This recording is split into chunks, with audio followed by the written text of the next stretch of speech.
What's going on, people? Welcome to United View. Welcome to another Flex's View, man.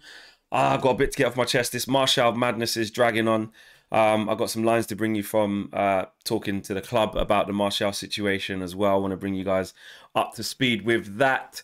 I do like these Flex reflections because it just gives me the chance to just calmly and, you know, between us, me and you, us two, whatever you want to call it, put my point across, you know what I mean, in a more calm and measured way. Not that I'm not calm, but you get my gist. I like these videos, man. So I want to talk about the Martial madness, Martial mess, because it is a mess. Like, it's annoying because it's like we've known that Martial, to be honest, look, there's no point persisting with Anthony Martial. There isn't. Like, it's over. He's going to leave in the summer. We know that. And it's needed to happen for a while. But when you see what's been happening over the last sort of few days and where has he been, and obviously he's had to recover from a bug and stuff like that, it's just insane what's going on, and we're still kind of none the wiser. And my take on it is that obviously it's all started from the situation where the Daily Mail have basically said that he's been banished from the squad and been made to train alone. That's the big issue. He's been made to train alone, and that's where this has all started from. Matt Hughes from the Daily Mail was the one who gave an exclusive saying that, and he was like, you know, to regain fitness from a sickness bud, he's been made to train alone, and suggested that there are issues basically, and the reason why he's not training is because of a lack of fitness, so he's by himself. When you deep it, when you break that down, that kind of is what's happening. He's on his way back, and just like Leacher, just like Casemiro, just like Mason Mount, just like Kobbie Mainoo would have done it as well when he was on his way back. When you're on your way back from injury, it is so common for you to get onto the grass, jump set. First, you're in trainers and you're just running. You haven't even got your boots on. You're not doing any ball work. Then you're on the grass with your boots and your individual training, and then you can enter team training. You have to go through the stages of like a phased return. So there's no issues there. But it all went a bit pear-shaped when Philippe Lomboli, who's Anthony Martial's representative, basically said that it's completely false what's been written about him. You don't know where this is coming from. It's complete nonsense. And he was not excluded from the group and has no problem with Erik ten Hag. Obviously, the situation about, you know, him being there for 9 years, etc., etc. But then, which is what the Daily Mail doesn't disclose, is that Martial's representative is saying that he actually needs an operation for an adductor situation, adductor muscle that's been wrong, which has made him not be able to be 100% for some time. So now he's actually going to go and get sorted. And he will not leave, and he will stay until his contract ends in June. So it is contradictory because on one hand, we're hearing that there's no injury and actually he's just recovering from a virus. And he needs to get back to fitness, so he's struggling to do that. So he's just on a personal routine. But then his representative is saying, no, he's injured, needs operation, albeit a minor operation. But he is simply going to undergo a small operation on his adductors, which he should have done for a while, and which did not allow him to be 100%. So they're kind of alluding to the fact that the reason why he's been so like injury prone for the last 3 years, is because he probably didn't go and get this adductor situation sorted out with an operation. But then I'm not gonna lie, I spoke to the club and they told me that Martial's been just pursuing an individual training program like every other player does. It's standard practice when players are working on fitness following absences from the team. And they were very strong on this. The club said to me that he has not been exiled and he has not been ordered to train alone any more than Lisandro, Casemiro or Mason Mount or any other player who's having to come back into the fold in similar programs in recent weeks. So the club are being very, very strict on this, saying, listen, the stuff that that's been written in the Mail, which isn't Suez Chris Wheeler, by the way, is basically bullshit. But they didn't mention that he needs a small operation, and they didn't mention of him being injured. They're kind of going down the line of the original story in the Mail that says that he's training by himself because he has to work back to fitness. So they kind of saying the same thing, but they're suggesting that it isn't because of disciplinary reasons, which, to be fair, the first Mail exclusive, claims that it's not disciplinary reasons, it's fitness reasons. And that's what the club's kind of saying. And he hasn't been exiled and he hasn't been ordered to train alone. I think some of the language, because it is, you know, quote, I think it did say exiled and ordered to train alone, which makes it, that type of language suggests that there's an issue with Ten Hag. Ordered to, exiled. You know, Jadon Sancho was exiled from the squad. That's told to basically get out. Like, go train by yourself. You're not welcome here. Do you know what I'm saying? Go and, if you're ordered to do something, it's like, not against your will, but you must do this. When the language and the terminology and the way that they've used the language makes it sound negative. And obviously with the perception around Martial, some rightly so, some over the top, the perception around him, when you see a story like that, you instantly start to think, well, see, it's 5 weeks. Oh, is he really sick? Is he really ill? Why is it taking that long? All training by himself, banished from the squad. All Ten Hag's falling out with somebody else. Oh, it's all falling to shit again. He always lost the dressing room. It creates that narrative. So I think that's why Man United are going so strong on that line, which is fair enough. But they're not really addressing what his representative said about he needs a small operation. And to be fair, it could be that small that he literally goes to get it and in a couple of days he's back into training because it isn't that deep. But that bit hasn't been disclosed, so that's what I find weird. But what we do know with this, the Martial situation, like we've said before, the guy's going to go in the summer. He is, like, there's no two ways about it. Like, we know that, and at the end of the day, it makes sense. It makes sense for him to go. Like, it's done. It's over. And if you're Martial, let's be real. If I'm Martial, why am I going to go in January? What for? I'm on 250 bags a week. I'm not going to be able to get this money ever again unless I go Saudi. And I can have all the cards in the summer. And also, right now, what shape am I in? I ain't fit. Actually, what I'm going to do is look after myself. And now I'm going to go and get this this injury sorted, or this small issue sorted. And I'm going to go and get my operation, mate. I'm going to come back fit probably in like February. Do you know what I mean? February, March. Maybe a couple of months left of the season, and if I play, I play. If I don't, I don't. Just let it peter out. Because really, Martial needs to be thinking, when it does get to the summer, he does need to be in a position, fitness-wise, where he can go find another club. He will be thinking about his next move. You know, it's his job, it's his work. Of course, he's a millionaire, but he's going to want to keep working. He needs to find another club after this. If he arrives in the summer and he's still got adductor injuries and can't have a proper pre-season, he's going to want to avoid that because he's going to want to sign for a new club because he ain't going to have a job. He ain't going to have a job. He ain't going to have a club. Well, essentially, don't have a job as well. But once he leaves as a free agent, he's not going to have a club. So he's going to have to be in his best, form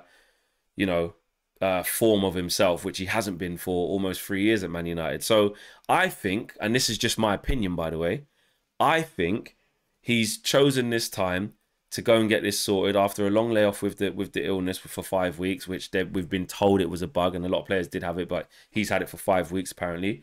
But I just think he's just not bothered. He's just gonna, I say not bothered, but just focusing on himself.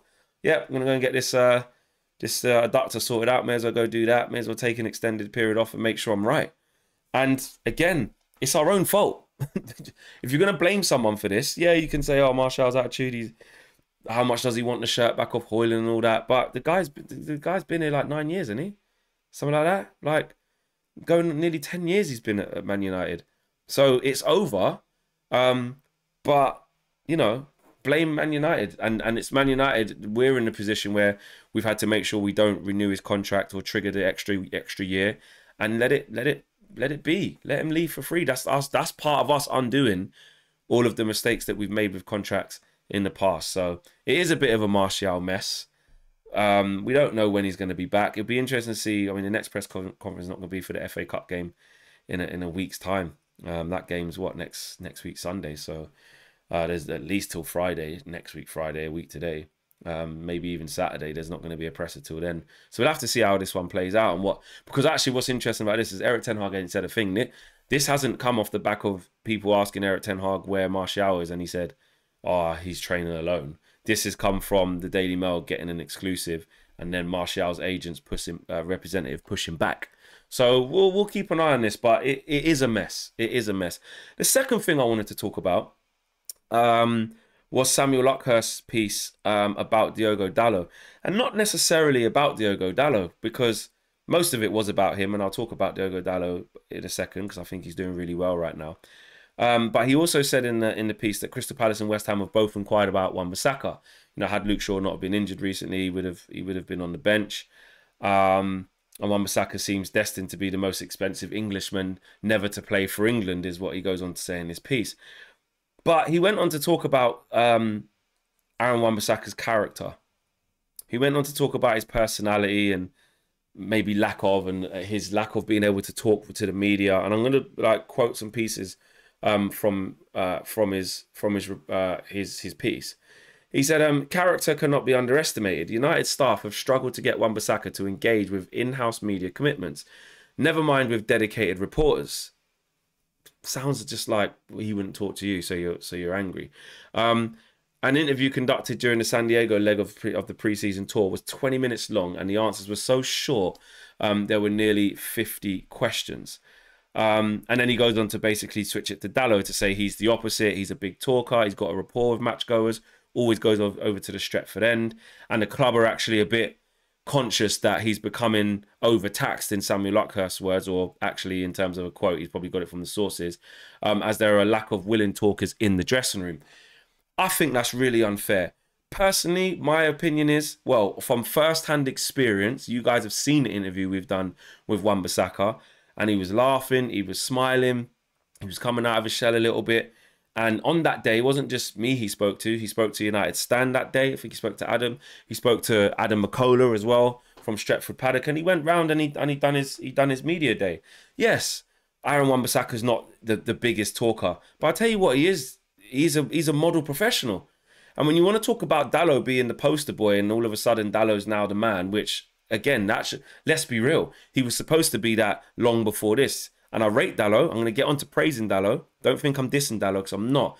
I just don't like the way that Aaron Wan-Bissaka's been made out to be, you know, just not up to it because he doesn't give the right type of interviews. Michael Olise doesn't speak in his interviews, but he's delivering on the pitch. Fans ultimately don't really care. This whole social media era and players being refreshing, and not everyone's going to talk like James Maddison. Not everyone's going to be Jack the Lad, literally like Jack Grealish. Not everyone's going to be a Bruno Fernandes, you know, who's a good talker, or Scott McTominay who's a good talker. Not every player's that. Some players are quiet, different personalities. But what fans care about, and what is the most important thing as a footballer, is to do your flipping job on the pitch. And actually, from being out of favour from when Erik ten Hag first came to this football club, and Diogo Dalot being in the ascendancy towards the World Cup last year, Aaron Wan-Bissaka took a lot of criticism. I remember people laughing at his training videos during that summer because he was, you know, up and down a pitch and sort of making clearances, and people were like, oh, this is why he's dead food and that. Guess what? Dalot got injured in the World Cup and came back. Who was number one? To the point where most of us, as United fans, for large parts, were like, actually, if there's a game tomorrow, I'm going Wan-Bissaka, mate. Nothing to do with his interviews, nothing to do with him being shy, nothing to do with his mannerisms. It's to do with him being a top professional and him earning that spot ahead of Diogo Dalot for some time. Now, Diogo Dalot has come into the forefront. He's starting to fulfill his potential. He's starting to look really hungry. He's got a great rapport with the fans. And Diogo Dalot is a top guy. Anytime I'm around him, always comes and says hello. Always got time to speak to people. Always gives you a little fist bump, even if you've lost. He just has that way about him. But don't use that as a battering stick to try and, you know, tear down Wan-Bissaka and destroy his character just because they're polar opposites on and off the pitch. You saw, even in the clip that I've showed you guys, and it wasn't even the full clip, when we lost at West Ham, I had a really good chat with Aaron. Really good chat. And like I said, out of like, you know, trust and like, you know, it wasn't an interview. I didn't have a mic to him. It wasn't like a formal interview. It was just caught what we were talking about. I didn't even put the whole minute or a couple of minutes that I was catching up with him. We didn't put it out because we didn't feel like it was right to do that. But I caught up with him. He always comes over and speaks to me. Always. And I've seen him do it to other people as well. So there could be some particular journalists he might not like. I don't know. That's your problem. But don't try and tear him down. I don't like that. And maybe that wasn't Samuel Luckhurst's intention, but I just read it, and the way it came across to me was that, well, there's one guy who's really outspoken and giving it to the Stretford end, who has a lot to say and is really good in media. And then there's another guy who basically just chews his little chewing gum, stays in the corners, very quiet. And that's not good enough. Well, I'm sorry, he's been performing. that is what's good enough. On the big bucks, you perform. Sometimes a lot of times we get players who do too much of this and do piss all on the pitch. I'd much rather have more Wan-Bissakas, actually, than a bunch of talkers who don't do nothing on the pitch. And in this moment, yes, Dalot is winning the right back spot. And it is looking like Wan-Bissaka is going to get moved on in the summer with some of the reports coming out. I've got no problem with that. Dalot is good. And, you know, hopefully he's starting to reach that potential. My thinking of it was, I actually wanted to keep Wan-Bissaka for his unique skill set, and maybe we get better than Dalot. But Dalot is starting to cook. I give him that. I do like him. He does have a good mentality, and he has got good ability. And obviously he got that big, new, massive deal when Wan-Bissaka just got a contract extension triggered to the summer. So as it gets to the summer, there's going to have to be a decision made on Wan-Bissaka. He's going to have a year left. And with West Ham and Crystal Palace already lurking, as Samuel Luckhurst has said, I think between him and Lindelof, they'll both get sold personally. But yeah, I just want to clear that up because I don't like that.